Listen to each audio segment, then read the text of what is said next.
Vamos a o capítulo 7, quando aqui logo de início, verso 1 ao verso 6, ele condena o julgamento. Não julguem para que vocês não sejam julgados, pois com o critério que vocês julgarem, vocês serão julgados. E com a medida com que vocês tiverem medido, vocês também serão medidos. Porque você vê o cisco no olho do seu irmão, mas não repara na trave que está no seu próprio. Ou como você dirá ao seu irmão, deixe que eu tire o cisco do seu olho, quando você tem uma trave no seu próprio? Hipócrita, tire primeiro a trave do seu olho, e então você verá claramente para tirar o cisco do olho do seu irmão.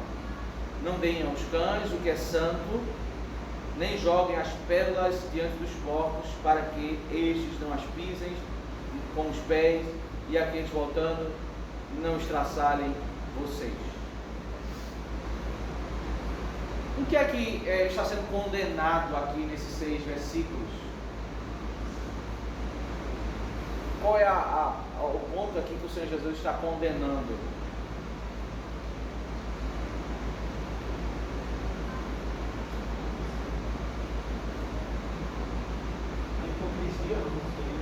A hipocrisia.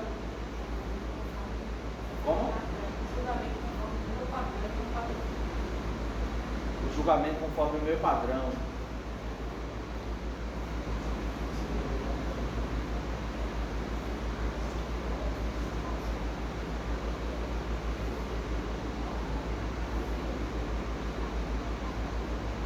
Interessante que ele acabou de tratar sobre hipocrisia, né? Quando trata o capítulo 5 e 6, e especialmente o capítulo 6, que trata sobre os fariseus. E aqui há um outro elemento da hipocrisia, o elemento da hipocrisia, e a gente precisa entender todo o ambiente judaico, quando no livro de Provérbios, quem é o sábio no livro de Provérbios? É aquele que ouve a repreensão. Filho meu, ouve a repreensão da tua mãe, ouve a repreensão do seu pai. Né? O sábio é aquele que ele se preocupa em ouvir a verdade, ouvir e ter um coração quebrantado diante de uma exortação. Esse é o sábio. O sábio não é aquele que sabe de tudo, é aquele que está prestes a aprender, a crescer, né? E aqui ele parece que ele está falando para as pessoas pararem de exortar isso, pararem de criticar os erros dos outros. É isso que ele está falando? O que é? Não julguem para que vocês não sejam julgados. O que é julgar?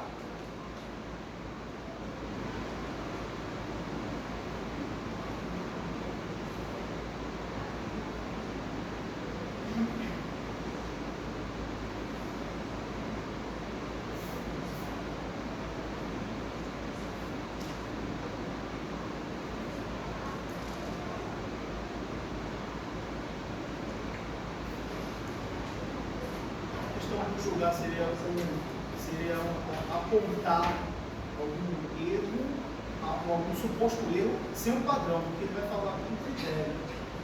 Critério, tá. Então seria assim, ele não está condenando o julgamento de modo completo, mas apenas um certo tipo de julgamento, um certo tipo de comportamento. Seria isso? Ou ele está criticando todo tipo de julgamento? Seria um tipo de julgamento sem respaldo. Sem respaldo. Mas vocês acham que, além da questão do respaldo, e eu acho que está correto isso, vocês acham que ele está criticando alguma coisa assim no sentido de intensidade? De um espírito muito crítico? Sabe aquela pessoa que todo erro que ela vê em você, ela vai lá e critica, que é erro mesmo, está errado, segundo o padrão correto. É como se apontasse só um aspecto da lei, apresentar toda aquela formalismo do juízo, sem apontar também a graça. Tá, mas Bíblia fala sobre a riqueza de você ajudar o seu irmão quando ele está errado, você exortar o seu irmão. Será que a gente pode errar ao ser muito intenso nisso, ao falar que uma coisa está errada, ela estando errada, o meu irmão estando errado? Será que o ponto dele aqui é condenar um espírito intensamente crítico contra coisas que realmente estão erradas? Será que esse é o ponto? Não. Se condenar, você apontar o erro que vai trazer juízo a uma pessoa, não é esse o ponto. Porque ele vai dizer o seguinte, ele vai tratar sobre graus de erro. Ele vai ilustrar dizendo o seguinte, que uma pessoa errou, é como se essa pessoa tivesse um cisco no olho, ela tem uma sujeira no olho. A outra, ela errou, ela não está enxergando, mas aí a hipocrisia, porque ela também tem um erro, ela tem um trave. Mas o cisco é um erro. O cisco é um erro. A trave também é.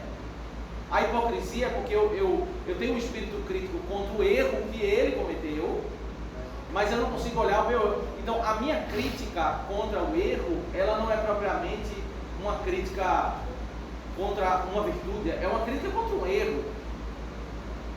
Ele está comparando aqui erro com erro.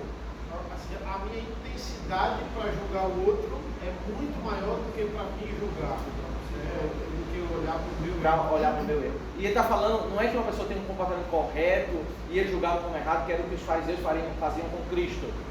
Cristo não errava, eles diziam que Cristo está errado. Me parece que esse não é o ponto. É o ponto de como é que eu lido com o erro do meu irmão. Como é que eu lido com o fato de ele realmente estar errado. E perceba que ele vai usar duas perspectivas. Dois cenários. Como é que você lida com o erro de uma pessoa que é crente e como é que você lida com o erro de uma pessoa que não é crente. E vai tratar esses dois cenários, nesses 6 versículos. Como é que você lida? Né? Essa expressão, ela está dizendo, não julguem. Ele está proibindo o julgamento, mas eu preciso entender que o Cristo está seguindo esse padrão. No capítulo 5 ele falou assim, não façam juramentos. Logo depois a gente vai entender que ele não está proibindo o julgamento.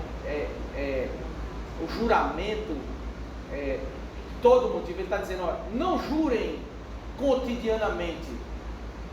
O não jurem, depois ele vai explicar, olha, que no dia a dia você fale e se ensina. Não. O juramento ele não foi estabelecido para ser usado cotidianamente. Só em causas. Você vai em julgamento, testemunhar sobre um assassinato, você vai dizer se aquela pessoa... Você vai num casamento, um dia na sua vida, você vai fazer um voto ao Senhor, um juramento, e você vai ser fiel àquela pessoa. Então são causas, momentos específicos na história da sua vida. Da mesma forma, ele está dizendo, não julguem, que isso não seja o seu comportamento contínuo. Porque você vai ser, imagine, você vai julgar e você vai ser julgado, você vai criticar, e esse é o padrão da sua vida. Toda vez que você encontra com uma pessoa, você vai olhar e apontar os erros da pessoa, essa pessoa, uma hora ela vai também fazer a mesma coisa. Imagine esse relacionamento. Imagine você conviver nesse espírito crítico. O que vai inevitavelmente acontecer é uma vida hipócrita, porque as pessoas, veja o clima de contenda, pois com o critério que vocês julgarem, vocês serão julgados com a medida. Ele está tratando sobre intensidade. Você vai começar a julgar ao pé da letra, você vai julgar lá, minuciosamente, cada erro que a pessoa tiver, e essa pessoa vai fazer isso com você. Você tem os seus erros, a pessoa tem o seu erro. Aqui não está, aí é o erro, né? Você não entender o espírito da repreensão. que é condenar o espírito crítico, ele não está proibindo a exortação, ele não está proibindo a correção, ele não está proibindo a disciplina, mas ele está tratando um mal que é quando eu não entendo, né, o valor da verdade e eu começo a carregar e viver com um espírito crítico. O próprio Senhor Jesus, que nunca teve erro, ele quando estava indo embora, ele disse: olha, eu tenho muitas coisas para dizer para vocês, em João capítulo 16, e vocês não podem suportar. Em Hebreus capítulo 6, ele diz assim: eu tenho que dar leite, porque se eu der alimento sólido, vocês não vão suportar. Então, a verdade, ela não é porque é a verdade que ela tem que ser dita a todo momento. Se eu não sei fazer bom uso da verdade e eu começo a repreender a cada erro, a dar um peso maior, uma dose maior, a pessoa não assimila, ela ouve aquele ensino e ela se revolta com aquilo ali. Porque a pessoa está sendo muito intensa, ela não sabe, né, construir um ensino. E esse é um problema, meus irmãos. A grande preocupação do conhecimento da verdade deve ser para tratar o meu próprio coração. Eu aprendo a verdade para quê? Para tratar o meu próprio coração, para limpar o cisco dos meus olhos, a trave dos meus olhos. Porque isso é um movimento, quando eu progrido no meu espírito crítico, eu inevitavelmente vou cair nesse cenário. Porque você vê o cisco no olho do seu irmão, mas não repara na trave no seu próprio. Porque o meu olho está tão concentrado na vida do outro. Estamos em Mateus 7. Nos erros dos outros. E eu sou tão minucioso ao ponto de enxergar que de fato é um erro. É um cisco, mas é um erro. Mas o ponto do texto é que eu sou minucioso. Mas esse é o nosso coração, todos nós, tá? É a própria natureza humana. Nós somos tendenciosos a sermos minuciosos nos erros dos outros e mais flexíveis com os nossos próprios erros. Essa é a natureza humana. É achar que um pecado é maior que o outro. É achar que, de fato, existem pecados que têm mais gravidade, mas assim, eu costumo ver mais detalhadamente os erros dos outros e costumo ignorar erros que talvez eu tenha cometido várias vezes, né? Uma ilustração disso é a história de Davi, né? A história de Davi é um homem que havia adulterado, havia escondido o assassinato, escondido o adultério, e aí Natan chega para contar uma história para ele, e ele faz uma pergunta, né? Aí ele diz: olha, conta a história, no final da história ele diz: esse homem é digno de morte. Aquele homem na história, ele disse: olha, pegou a cabrita dele. Ele minuciosamente, ele julgou e disse: não, esse homem é digno de morte. Só que ele não viu que tinha uma trave, que era que ele tinha feito adultério, que ele tinha assassinado. Então, esse é o nosso coração, é a nossa tendência, nós olharmos minuciosamente para os outros. E aí, quando nós carregamos muito o espírito crítico, e perceba, o espírito crítico no meio religioso, ele sempre tem como base o quê? A verdade.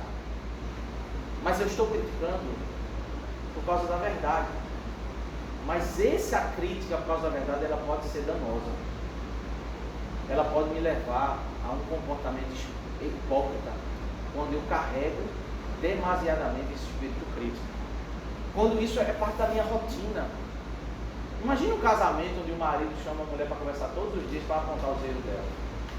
A mulher chama o marido todos os dias para contar os erros dele. Ninguém vai conseguir viver nesse lar, nesse ambiente, porque você vive num clima de tensão. E talvez o marido tenha errado, talvez a esposa tenha errado, mas todo dia vai ter briga, vai ter conversa para apontar os erros dos outros. Você, ainda que você defenda isso por causa da verdade, você está carregando um espírito crítico. Pastor, apesar de haver um padrão aí, então, nesse caso, apesar de haver um padrão, o padrão é a verdade. É a palavra, é a verdade.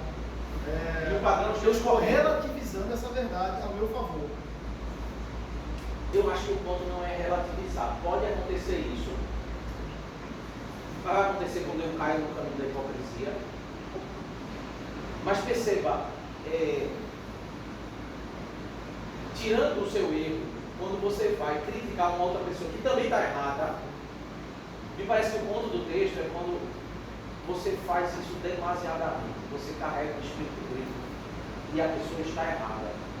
E o Senhor está nos conduzindo a termos um foco maior, porque diferente do nosso coração carnal, nós deveríamos ser mais críticos com os nossos próprios erros e mais misericordiosos com os erros dos outros, ainda que possamos exortar e ajudar o nosso irmão a sair do seu caminho. Mas nós deveríamos ser muito mais minuciosos com os nossos próprios erros do que com os erros dos outros.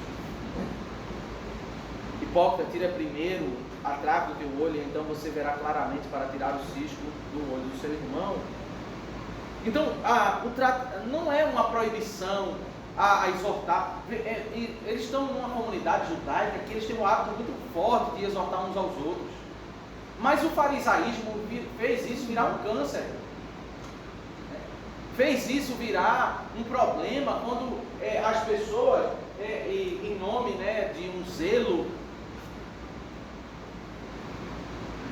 de um zelo, em nome da busca da verdade, você começa a apontar o dedo para as pessoas e dizer, olha, tudo que você faz está errado, está errado, está errado.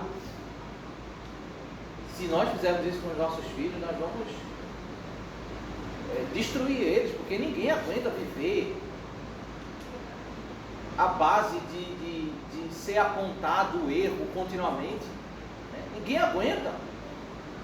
Há um momento para a exortação, para a repreensão, mas o espírito crítico, ele vai certamente me levar a uma vida de hipócrita, porque se eu continuamente, a cada erro, eu repreendo o meu irmão, o que é que eu espero do meu irmão? Eu só vou parar de repreender quando ele for perfeito. E aí está a hipocrisia, porque eu não sou perfeito. Eu não sou perfeito. Então, nós precisamos, meus irmãos, um outro extremo disso seria a vida que os liberais defendem, que ninguém repreende ninguém, porque todos nós somos falhos. Então, é um outro desvio. A crítica exacerbada é um desvio. E um outro desvio é você se apartar completamente disso, você viver num liberalismo onde não existe verdade, não existe princípio, não precisa haver repreensão, não precisa haver correção, não precisa haver disciplina. Isso é um desvio completo. Se você deixar o homem e uma criança sendo guiada pelo seu próprio coração, ela vai se destruir. Se você vê o seu irmão seguindo por um caminho de morte, e você pode ajudar ele, ajude ele, exorte ele, chame para conversar, mas você não precisa fazer isso a cada erro, todos os dias, continuamente. Esse espírito crítico, ele certamente é uma das marcas do farisaísmo. E que fez o farisaísmo olhar para Jesus e encontrar vários erros em Jesus e não encontrar os erros que eles tinham. As respostas de Jesus para as suas críticas, quando ele dizia que Jesus estava errado por curar o homem no sábado, quem de vocês tem um animal que ao cair numa cova, vocês não vão tirar ele? Então, Jesus cita exemplos que eram práticas deles, porque eles estavam criticando algo que eles mesmos faziam, só não entendiam isso. Mas aí, o versículo 6 é uma outra aplicação dessa verdade. Porque o que é que significa o versículo 6? Não deis aos cães o que é santo, nem joguem as suas pérolas diante dos porcos, para que estes não as pisem com os pés e aqueles, voltando-se, não estraçalhem vocês. Quem são na Bíblia os cães e os porcos? São as nações gentílicas, os povos fora de Israel.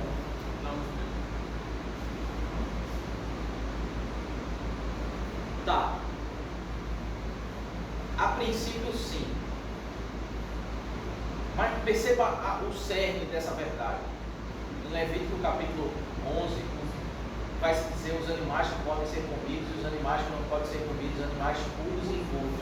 Por esses animais são caracterizados como os animais impuros, que não podem ser oferecidos no culto. Então, Mas qual é a essência da verdade? Em primeira instância, os animais impuros representam as nações gentílicas, que não conhecem Deus. Mas vai haver uma virada, porque os gentios vão começar a conhecer Deus.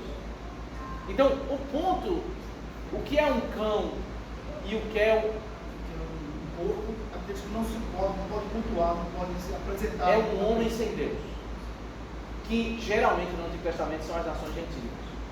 Mas perceba, a essência não é ser gentil, a essência é um homem sem Deus.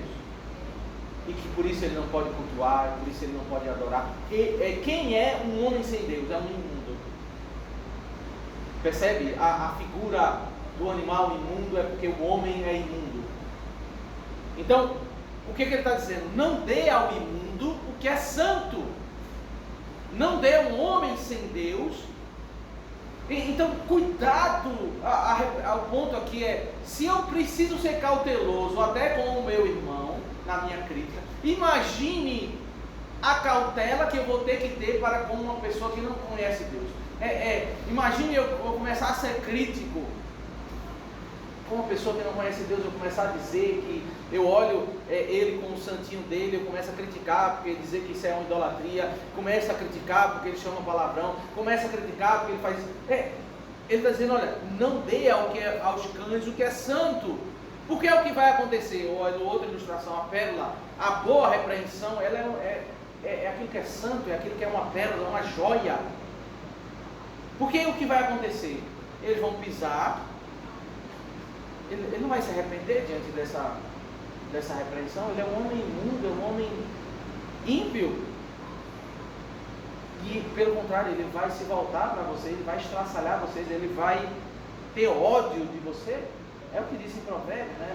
Não repreenda o homem duro, porque ele só vai ficar irado com você não vai conseguir um quebrantamento dele. Então, em duas perspectivas, o que o Senhor está dizendo é como eu lido com as críticas, como eu vou fazer crítica com as outras pessoas. Com o crente, eu tenho que tomar cuidado para eu não ter um espírito crítico, eu ser intenso. A minha grande preocupação deve ser corrigir os meus próprios erros. Eu não posso eu não posso chamar de virtude eu carregar um espírito crítico. E para com o pagão, não deve ser alvo da minha vida fazer com que o meu vizinho pagão, fazer com que o meu amigo pagão, ele tenha um comportamento cristão. Esse não é o alvo.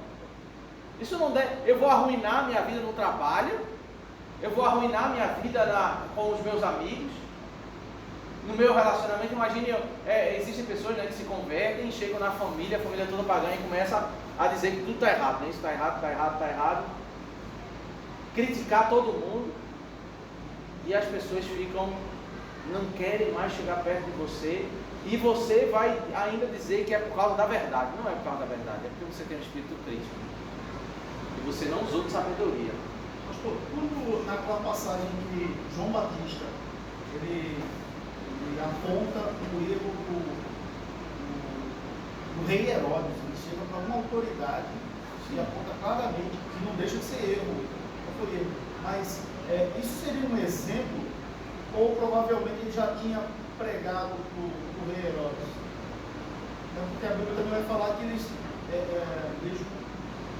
Herodes admirava João, né, conversava com ele. Então, esse é um ponto interessante para a gente avaliar essa questão, né? Porque na Bíblia nós temos críticas tão duras, né, exortações tão duras, e temos esse ensino de Provérbios, esse ensino de Mateus 7. A sabedoria é exatamente isso, é você usar a verdade no momento certo. E não significa que ser sábio, como os liberais defendem, é você nunca criticar, você nunca ser duro. O mesmo Senhor Jesus que falou isso é aquele que vai entrar no templo, vai derrubar mesas e cadeiras e vai dar chicotadas, né? Com aquele cordas, vai derrubar tudo. Deus levantou o profeta João Batista para ele pregar o evangelho, e o que ele fez? Ele foi para o deserto e ele pregava. Ali era o local, imagine o local da pregação dele. Lá ele pregava, lá ele exortava duramente, Então, o pastor, ele vem ao culto, ele prega, e aqui ele prega duramente, ele exorta duramente. Agora imagine eu como pastor, se todo dia, ou toda semana eu vou na sua casa e vou dizer, eu acho que você tem um erro nisso. Você não vai aguentar. Então João Batista, ele fazia isso, ele estava na pregação do Evangelho, ele estava fazendo no exercício, e no exercício dele, ele condenava os fariseus, ele condenava o rei, ele apontava a verdade.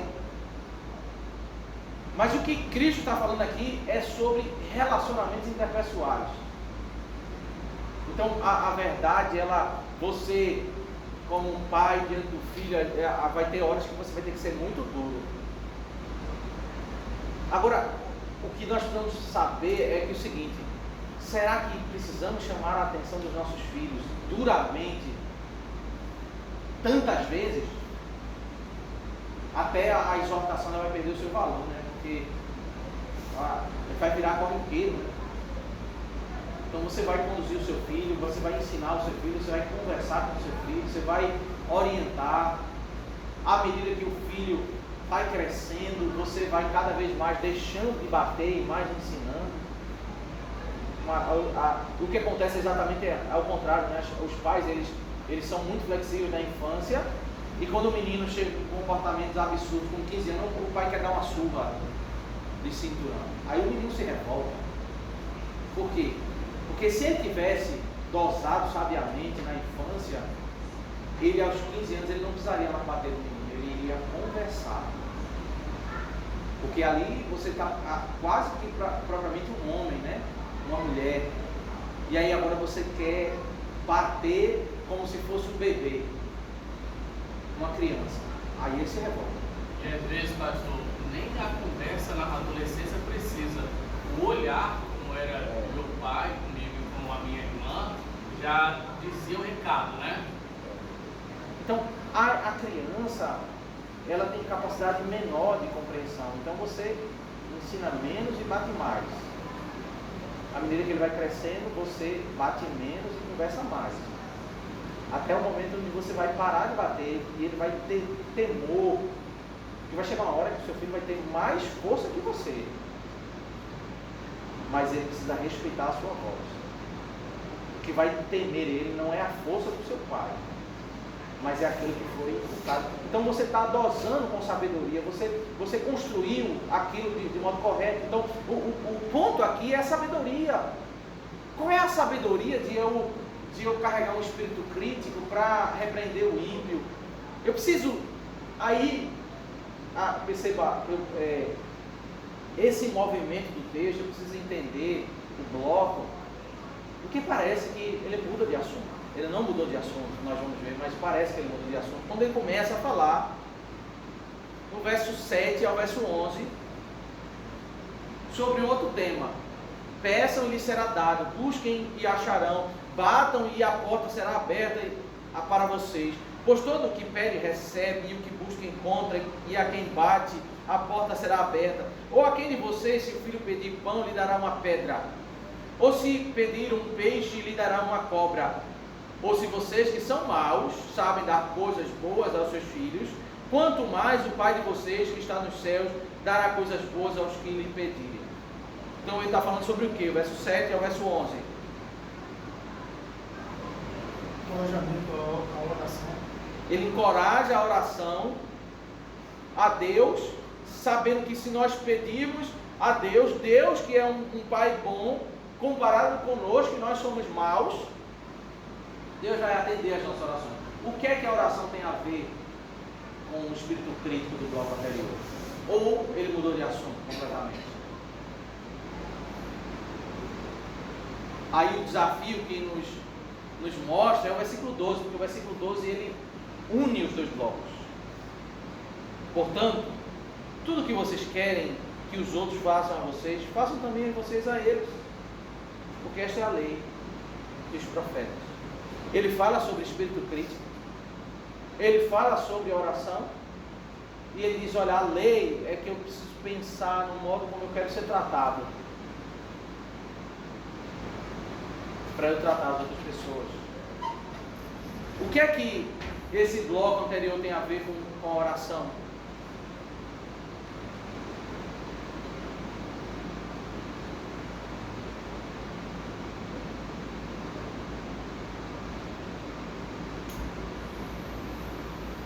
Partindo do princípio do 12 aí, né? É o seu devorar também. Também não falo muito naturalmente.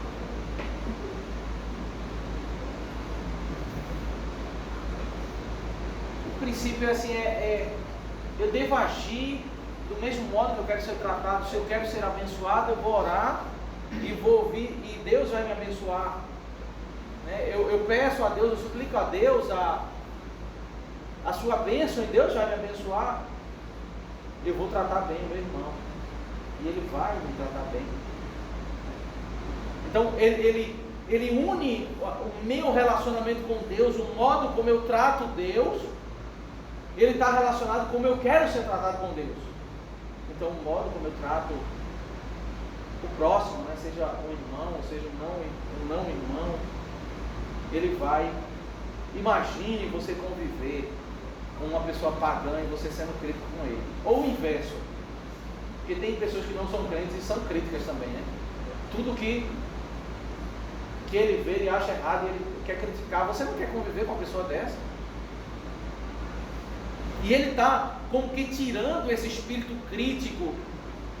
Nós podemos, meus irmãos, no meio do ambiente religioso, nos desviar nessas duas direções. Um espírito liberal, que não corrige nada, que não se preocupa com a verdade, e com um espírito crítico, que em nome da verdade nós começamos a viver de modo hipócrita, de modo crítico, de modo exagerado. Nós não sabemos dosar essa verdade, e o que nós conseguimos é exatamente o contrário. O que nós vamos conseguir não é ajudar. Se o propósito da crítica é ajudar o seu irmão a andar no caminho correto, você vai afastar esse irmão de você. Você não vai conseguir o objetivo. Se o objetivo da crítica ao vizinho ímpio é você fazer ele andar no caminho correto, ele não vai ouvir você, ele vai ficar com raiva de você. É por isso que nós oramos, pedimos a... Pastor, esse encorajamento à oração, ele tem a ver com o primeiro mandamento, e assim, lembrando que Deus é o vingador. Primeiro mandamento. Por exemplo, quando o povo em Êxodo, quando estava cativo, ele foi liberto por Deus, e ainda assim o povo egípcio ainda o agraciou com bens, com riqueza. Então, o que eu falo no sentido de ser vingador Deus pode exercer tanto o juízo contra o seu adversário, como também exercer graça, para que você seja até abençoado por ele. Assim, eu acho que esse exemplo, a riqueza foi porque eles estavam com medo mesmo, né? Eles não queriam abençoar,